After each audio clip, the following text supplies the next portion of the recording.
Dah. Selamat siang anak-anak kami sekalian. Selamat siang, Bu. Ya, hari ini kita akan mulai pembelajaran kita ya. Sebelum kita mulai pembelajaran, Ibu mau memperkenalkan biodata pribadi Ibu kepada anak-anak kami semua.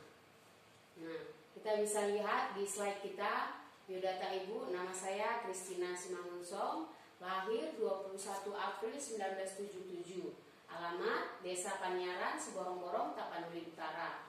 Instansi LPKS Rade Siborong-Borong. Nomor HP dan email sudah tertera di depan ya.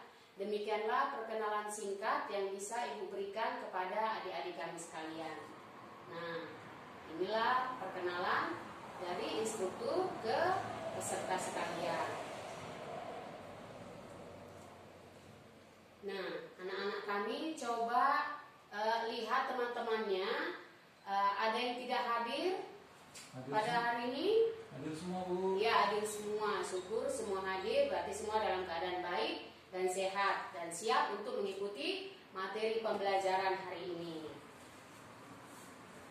Sebelum kita melakukan pelatihan atau pembelajaran, alangkah baiknya adik-adik kami mengenal apa saja yang harus kita perhatikan di dalam lembaga pelatihan itu, ya.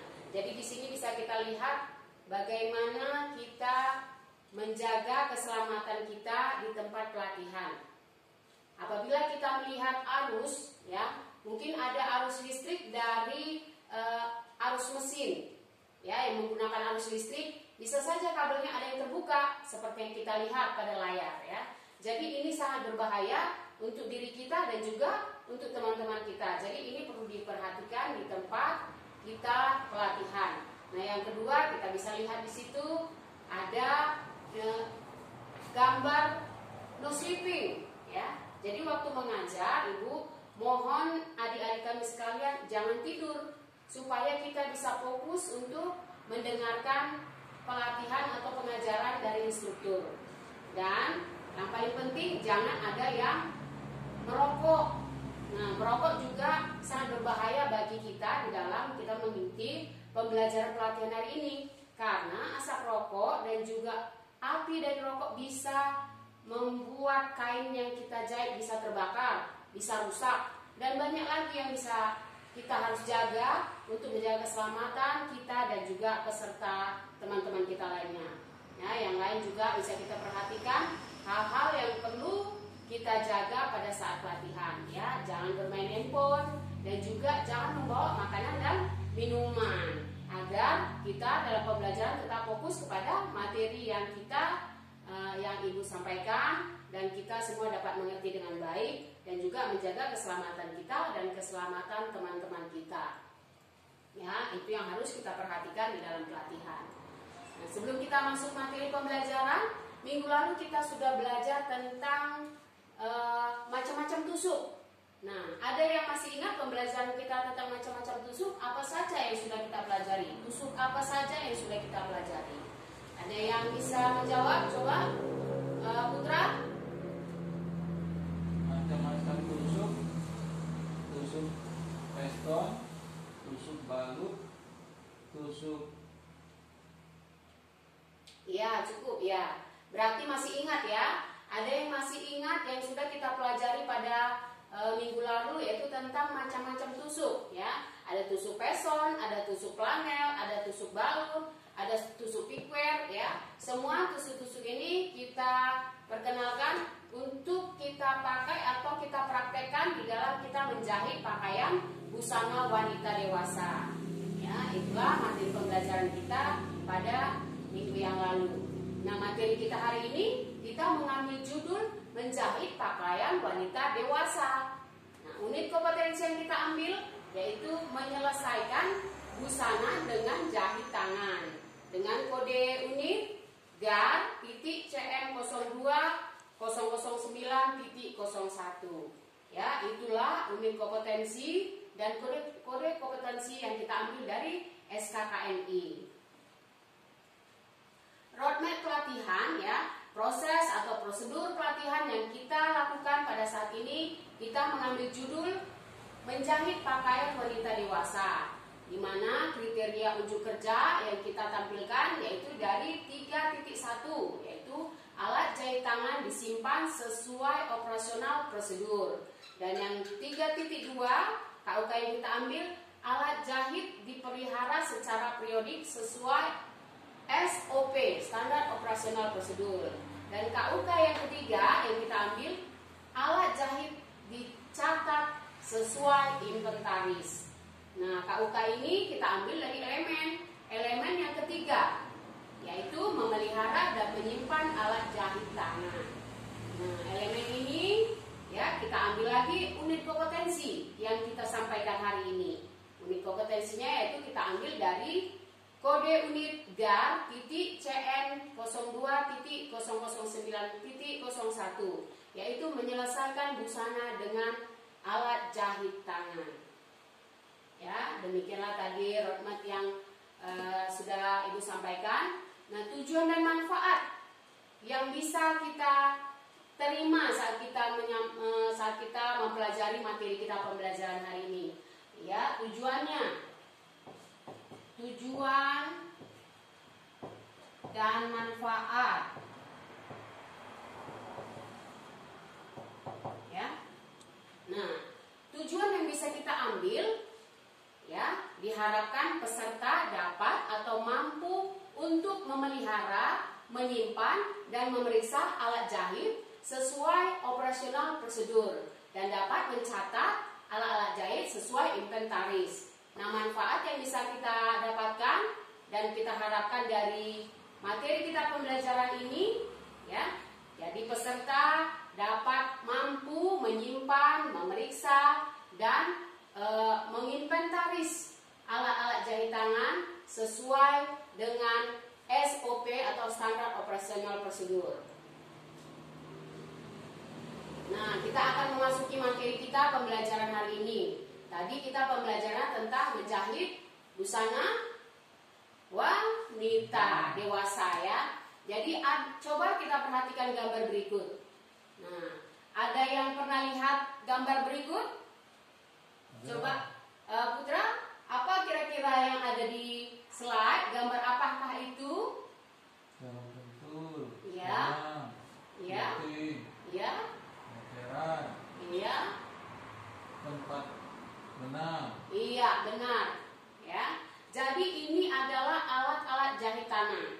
Jadi alat-alat jahit tangan ini perlu juga kita simpan, kita pelihara, dan kita jaga setiap harinya dengan baik, ya. Jadi kita bisa menyimpan alat-alat jahit tangan ini sesuai SOP, standar operasional prosedur. Jadi dari gambar pertama kita bisa melihat di situ ada kotak penyimpanan, ya. Kotak penyimpanan seperti ini. Nah, ini adalah contoh kotak penyimpanan. Jadi alat itu perlu disimpan dengan baik di satu tempat kotak penyimpanan. Di situ ada gunting, ada juga jarum mesin, jarum jahit, dan jarum pentul. Nah, ini adalah bantalan jarum. Seperti kita lihat pada slide, ada contoh seperti ini. Ini adalah tempat bantalan jarum. Fungsinya untuk menyematkan jarum mesin, jarum tangan, dan jarum pentul. Ya, inilah fungsinya untuk menyimpan alat jahit tangan dengan baik. Nah, alat jahit tangan itu yang sebenarnya yang baik itu harus terbuat dari baja. Dia mempunyai bentuk yang runcing dan tajam, ya. Jadi kalau dia tajam, dia tidak merusak bahan pakaian yang kita jahit dan juga tidak berkarat, ya. Jadi kalau jarumnya sudah berkarat, silakan dibuang saja. Tapi kalau memang jarum itu masih baik dan tajam, silakan disematkan di bantalan jarum supaya terlihat aman dan juga keselamatan kita juga terjamin, ya. Jadi alat-alat itu juga dipelihara dengan baik. Ya, ini adalah contoh gambar alat jahit tangan, ya, yang kita perlukan di dalam kita menyimpan tempat alat-alat jahit tangan sesuai SOP. Ya, oke. Kita lanjutkan. Nah, alat-alat jahit tangan yang kedua, alat-alat jahit tangan diperiksa secara periodik sesuai SOP. Pemeliharaan alat jahit ini ada dua kelompok yang bisa kita pelihara, yaitu dua kelompok, yang satu pra pemeliharaan dan yang satu lagi adalah pemeliharaan pencegahan. Jadi pra pemeliharaan itu ya, alat-alat jahit tangan itu dipelihara sesuai dengan administrasi pemeliharaan. Jadi tetap dia dipakai pada saat pelatihan, dapat digunakan secara efektif dan efisien. Jadi tetap terjaga mesin-mesin baik, mesin-mesin maupun alat-alat dipergunakan dengan baik. Dan yang kedua yaitu pemeliharaan pencegahan. Nah, pemeliharaan pencegahan ini dilakukan kegiatan secara per hari. Bisa juga setiap hari kita menjaga pemeliharaannya dengan mengelap, dengan memberi minyak pada mesin. Jarum-jarum juga tetap disimpan di dalam kotak, ya. Bisa juga secara periodik. Nah, pemeliharaan ini secara periodik itu bisa setiap minggu, bisa per 3 minggu, atau bisa sekali sebulan. Dan pemeliharaan kegiatan insidentil, ya. Jadi pemeliharaan ini dilakukan secara memang yang sangat penting, gitu. Jadi dilakukan pemeliharaan. Itulah dia dua kelompok atau dua hal yang perlu diperhatikan dalam pemeliharaan alat-alat secara periodik sesuai SOP. Selanjutnya, alat jahit dicatat sesuai inventaris, ya. Jadi untuk memudahkan pengecekan atau pengontrolan peralatan yang ada di ruang praktek, jadi perlu adanya inventaris secara khusus. Apa saja inventaris peralatan atau alat jahit harus selalu ditempel di ruang praktek agar kita semua bisa melihat peralatan apa saja yang ada di tempat pelatihan, ya. Jadi daftar inventaris itu juga perlu ditempelkan di depan almari, ya, almari peralatan, supaya teman-teman bisa melihat alat-alat apa saja dan yang ada di almari itu. Dan yang ketiga, daftar inventaris itu perlu juga diletakkan di atas kotak penyimpanan alat, supaya peserta gampang melihat yang ada peralatan di kotak alat. Yang keempat, kita juga perlu perhatikan penyimpanan, ya. Jadi penyimpanan alat itu harus juga mudah, ya, mudah dilihat, ya. Tempat penyimpanan alat itu mudah dilihat, mudah dikontrol, dan juga pada saat kita perlu, ya, peralatan itu mudah diambil, ya. Dan yang ketiga juga aman, ya. Jadi dalam penyimpanan itu dia aman, tidak mudah rusak dan tidak mudah jatuh. Jadi tetap terjaga. Dan yang paling penting, peralatan itu tersusun di rak lemari dengan baik dan rapi, ya. Kemudian ada pemakaian alat, ya. Jadi karena alat-alat ini banyak di ruang praktek, jadi kita perlu membuat atau pengecekan pemakaian alat dengan inventaris yang baik, ya. Jadi kita perlu juga menginventaris pemakaian alat. Dan terakhir ada peminjaman alat, ya. Jadi peminjaman alat ini juga perlu dikontrol dan dicek, ya. Jadi dalam peminjaman alat ini kita melakukan peminjaman dengan menggunakan buku inventaris atau buku bon peminjaman. Nah, itu dia tadi di dalam penginventaris alat-alat jahit sesuai dengan inventaris di pelatihan. Ya. Sebelum kita mengambil kesimpulan hari ini, kira-kira ada adik-adik kami yang mau ditanyakan dari materi yang sudah disampaikan? Ya, Putra, silakan. Apakah ada perbedaan jarum mesin dengan jarum tangan yang digunakan jahit? Baik sekali pertanyaannya. Terima kasih. Ya, memang penggunaan jarum ini, jarum mesin dan jarum tangan ada perbedaannya, ya. Jadi jarum ini mempunyai beberapa nomor yang berbeda. Jadi ini digunakan sesuai dengan bahan yang kita pakai. Kalau bahan yang tebal, nomornya dia lebih besar. Jadi mesin jahit menggunakan beberapa nomor sesuai dengan bahan. Jadi kalau bahannya makin tebal, jarumnya juga makin tebal. Begitu juga dengan jarum tangan.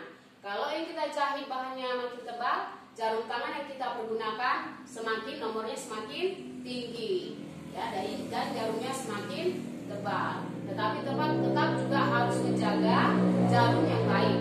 Jarum yang baik tadi ujungnya tetap runcing, tajam, supaya tidak merusak pakaian, ya, dan tidak berkarat. Bagaimana? Bisa? Iya, baik, bisa. Selanjutnya kesimpulan, ya. Kesimpulan dari materi hari ini yang bisa kita simpulkan itu alat jahit tangan disimpan pada tempat penyimpanan seperti kotak penyimpanan, bantalan jarum, tempat penyimpanan, dan juga kotak-kotak penyimpanan alat. Ya, dan yang kedua, pemeriksaan alat meliputi, ya, pemeriksaan secara periodik, secara setiap hari, dan juga secara kegiatan insidentil.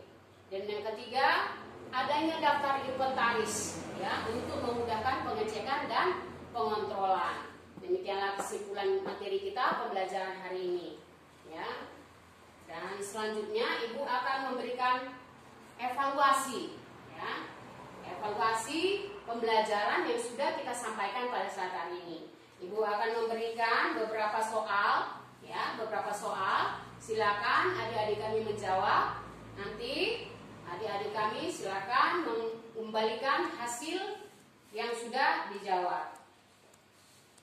Silakan dikerjakan.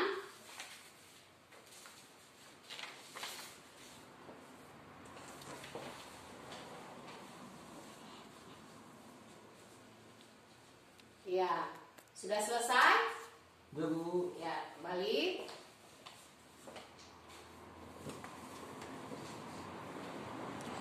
Terima kasih adik-adik kami yang sudah menjawab hasil evaluasi materi pembelajaran kita hari ini. Ya, selanjutnya tugas tambahan.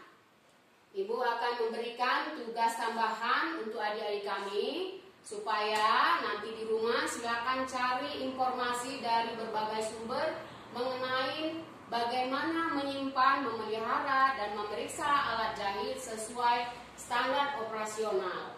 Ya, silakan dikumpulkan informasi dan minggu depan dikumpulkan, ya. Oke, demikianlah pembelajaran kita pada hari ini. Terima kasih atas perhatian adik-adik kami. Dan sebelum kita mengakhiri pembelajaran, silakan kelasnya dan buku-bukunya semua dibereskan, dirapikan. Sudah rapi semua. Ya, ruangan silakan dirapikan dan dibersihkan. Sudah bersih semua? Oke. Terima kasih atas perhatiannya dan selamat siang. Siang, Bu.